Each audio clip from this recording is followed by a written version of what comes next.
Welcome back to Team Fast Eddy and HPI Baja Tutorials.com. Today's tutorial we're going to go over page number 38 in your HPI Baja manual.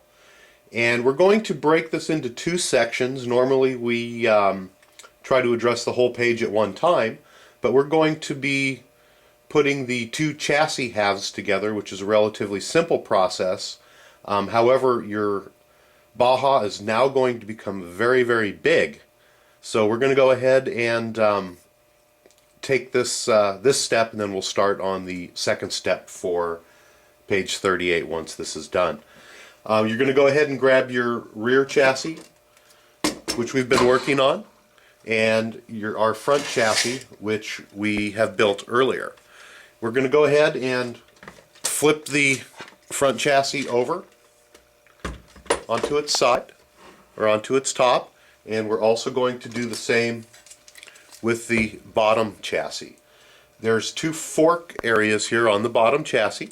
We're going to go ahead and insert those in between the fuel tank and the front portion of the chassis until the four holes line up. I'm going to go ahead and set that there.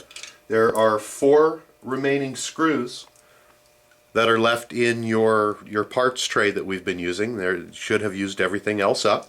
We're going to go ahead and put these in. This is a metal to metal connection, so we're going to use a small amount of Loctite on them.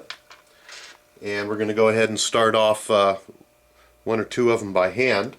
Put a little Loctite on there. We're going to lift this up so that they're even, and then go ahead and get one of the screws lined up. We're going to go ahead and do the same with the second one.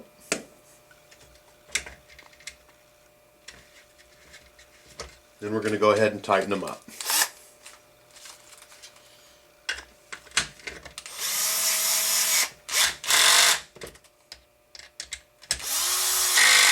Now we're going to go ahead and insert our third and our fourth screw.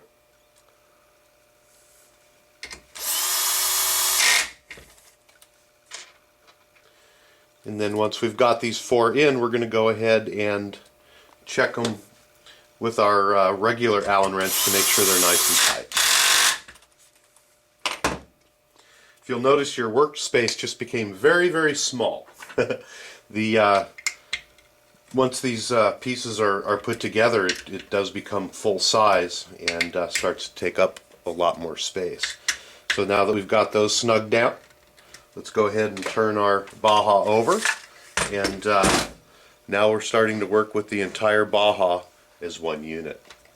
I'm going to go ahead and get ready for our next step, which is to install the air filter onto the engine. However, I am going to remove the Baja from our workbench so that we have more space to work with. So we'll be right back. Alright, let's go ahead and put our air filter assembly together. It's very simple to do. Let's go ahead and grab this unit here, and you're going to see that there's a groove located along here, and that's where we're going to go ahead and put the rubber gasket. We've gone ahead and just used a little bit of diff lube and pre-lubed the little O-ring up. It's always a good idea to remoisturize any of the rubber. Let's go ahead and put that on till it falls in the groove. Make sure it's all the way seated in. We're going to grab the smaller pre-oiled section of the air filter and slip it over the cone. Make sure it's all the way on so that there are no gaps at the bottom. We're going to go ahead and slip this unit onto the adapter that is already on the carburetor and push it on until you feel it seat securely. You'll feel the little rubber O-ring press in, and there's going to be a little bit of friction from that. At this point, we're going to grab this unit, and there's a groove in here. You can see the groove, and that groove is going to go over and it's going to capture the two pieces on the top here so that they can't come apart. So go ahead and just slide that on, and it'll pretty much snap into place. You can see how it goes over. You're going to need to hold that on. Go ahead and grab the second piece, and you're going to place this little pin into the little hole here, which is a little hinge, and we're going to go ahead and squeeze that together until it locks into place.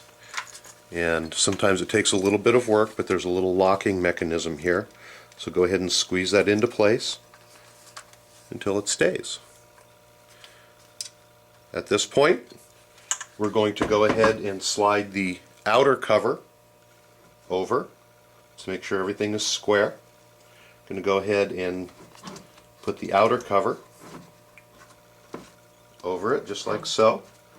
I'm going to use our fingers and pull it down, and it should be square on the top here, and it should go down and cover all the way down to the bottom of the air filter base like so. Then we're going to go ahead and take this unit. You can see that there's a ridge around here, and we do want that ridge to go in between the two filter halves. It is keyed, so you're going to go ahead and put that on, and then go ahead and rotate it around until it snaps into place so it doesn't come off. Actually, I'm going to rotate that around a little bit more so that our HPI logo here is in the right direction. We wouldn't want to put that on backwards. And there's actually says lock on here. When that lock is lined up with the T, you'll know that it's on there. And then we're going to go ahead and use the body clip, put it through the hole to secure it, just like so. That's what it looks like when it's in and locked into place. Very simple to do.